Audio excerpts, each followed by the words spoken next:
It was probably that week right before the holidays, and I was given the task of going to Costco to pick up the family photos so we could mail them out late like we always do. Costco was still doing photos at the time, which tells you this story is a little bit dated and it still applies to today's episode. I walked into Costco, the line was 4 or 5 deep, and I waited, and I waited, and I waited. And when I got to the top of the line, or the front of the line, I was completely surprised to find that my photos were already there. I hadn't said my name. I hadn't told the person behind the counter what I wanted. So I looked at the woman behind the counter and I said, "Hey, how did you know that I am Oliver Weah and these are my pictures?" And she said, "You have my son in class and he just loves your class." I asked what the name was and instantly it popped into my head. "Yes," I said. "Oh, I like having your son too. And thank you so much for that gift card to the State Liquor and Wine Store." At which the mom replied, "Well, sometimes my son can make you want to drink." Welcome to Middle School Madness, a podcast about teaching and things that are interesting to teachers. My name is Oliver Weah, and I am a 26-year veteran of that middle school classroom, and no one can prepare you for being recognized as a teacher. You can't prepare for it. Rarely do we talk about it. And it starts on your very first day of teaching. When you become a teacher, you become a small celebrity in that community. And how do I know this? Because when I did my student teaching, I was in a very small community outside of Cleveland in a town called Streetsboro. Streetsboro didn't have any sidewalks, really. And we lived in a place, well, I like to call the apartment number cell block A109. And as a runner, I would go out several times a week after school, and I would run. And because there weren't sidewalks, you're running on that little strip of road that's just loose gravel. And I can't tell you how many times when the students that I had in my class saw me out running, they would beep their horn, run beside me, scream out the window, and several times they even took their car and just cut me off because they were so happy. They couldn't believe that I was outside of the classroom that they had seen me in all day.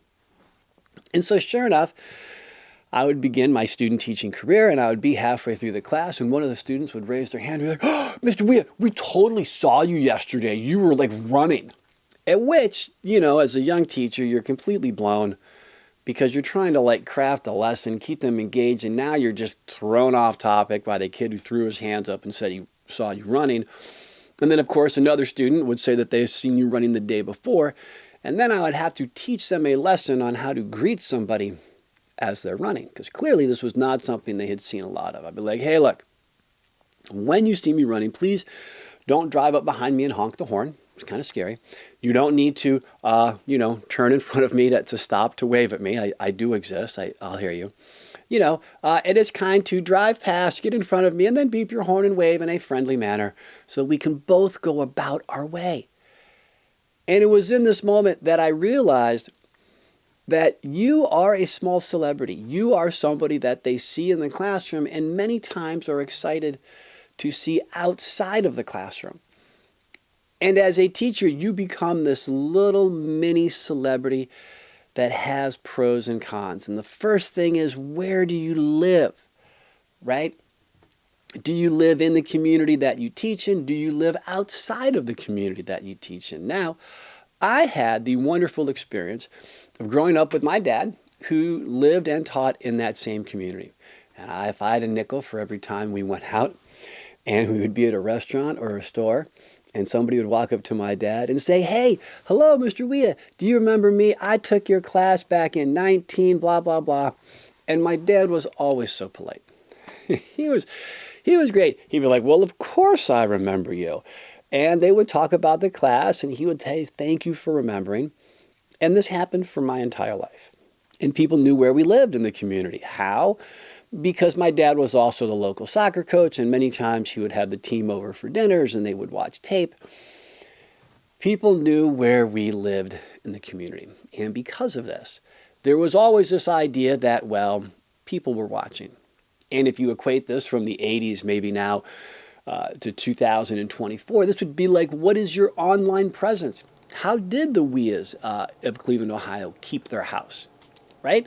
Was it a neat home? Did they cut their grass? Did they bring their garbage out? All of these kinds of things. And it wasn't like you felt your neighbors watching, whether they were or not, but you felt like you knew there was a standard. And for you as the teacher in the community, it was a little bit higher. And that's something that you've got to come to terms with.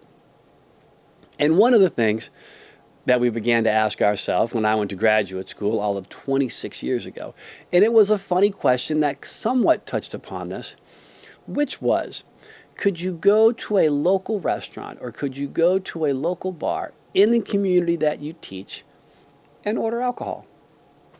Something very simple. I mean, clearly you're an adult, you've gone through 4 years of college, you have a degree, you might have a wife or a child. But then the question becomes, what is that perception? What is the perception if the waitress or waiter had you in class and sees you order a glass of wine, a margarita, a beer? And in many ways, I think it's like when you get your picture taken holding a beer. And let's say when they snap that shutter, it's halfway down your eyeballs, you look kind of sleepy, even though that's just when the picture was taken. But now that perception is, whoa, maybe you've had a lot of alcohol. And it skews everything. And we talked about this, where is the best place to live? Can you do this? And I remember one of the professors in graduate school being like, well, if it's important to you, then you simply drive to the next county, you go over to another community where hopefully nobody will recognize you, and then you can simply order a glass of wine. And the perception is not there, which is interesting, right? Because you're just a teacher, and there's a lot of jobs out there where that really is not the case. And this all comes down to, of course, personal preference. Many teachers live in the community that they teach in, and this is not an issue. But you've got to choose where you want to go to. And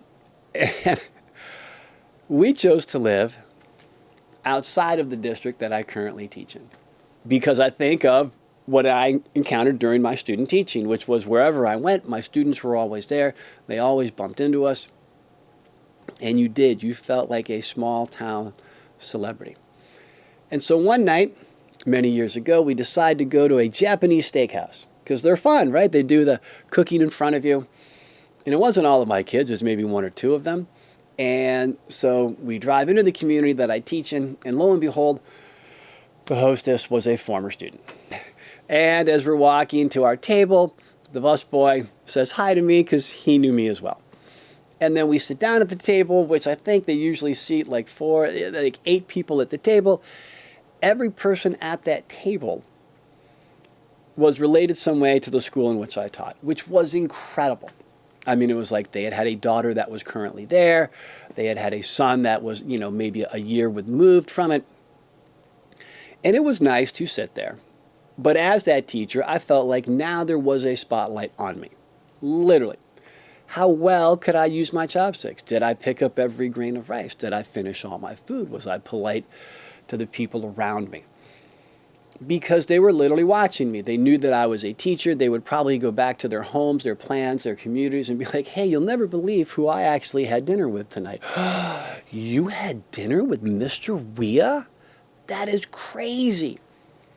Because students in many ways think that at the end of the day, what do we do as teachers? Well, we just walk back into our closet, we plug ourselves in, we fall asleep, and then the sun goes down, the sun comes up, we charge back up, put on a different set of clothes in the closet, walk back out the door because that's the only place they see you.